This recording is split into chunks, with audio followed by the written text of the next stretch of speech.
নকল নোট উদ্ধাৰ হৈছে এতিয়া ক'ৰ পৰা উদ্ধাৰ হৈছে কেনেকৈ চ'ৰ্চটো আছিলে এইটো বহু দিনৰ পৰাই এটা গোপনীয় সংবাদ পাই থকা হৈছিলে যে খেৰণী আৰু এই হোজাইৰ বিভিন্ন প্ৰান্তত বা আমাৰ ৱেষ্ট কাৰ্বি আংলঙৰ বিভিন্ন এনেকুৱা এটা চোৰাং নোটৰ সৰবৰাহ চলি আছে।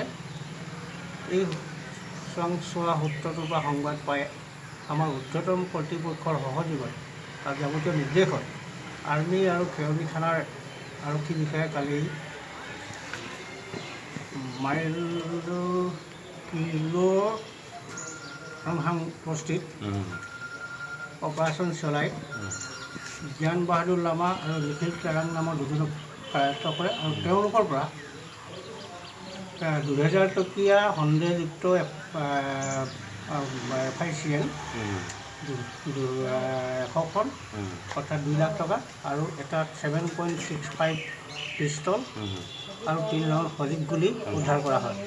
তেওঁলোকৰ পৰিচালনাৰ পৰা এইকেইটা উদ্ধাৰ কৰি তেওঁলোকক সোধপোছ কৰাৰ পিছত তেওঁলোকে আৰু কেইজনমানৰ কথা কোৱাৰ পিছত ডবুকাৰ পৰা ফিৰোজ ইছলাম তেওঁৰ পৰা 500 টকীয়া মানে ছাছপেক্টেড FICN 226খন আৰু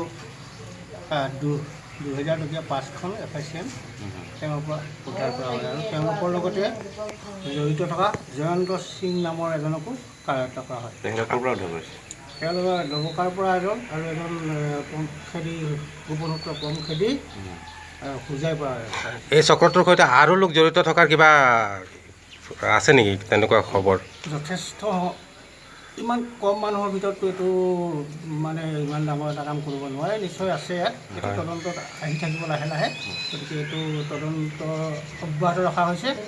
আজি তেওঁলোকক প্ৰতিক্ৰিয়া ৰিমাণ্ড লোৱা হ'ব, গতিকে পিছৰ পৰ্যায়তহে এইটো জানিব পৰা হ'ব যে আৰু কিমান জড়িত আছে, কি কথা। হ'ব।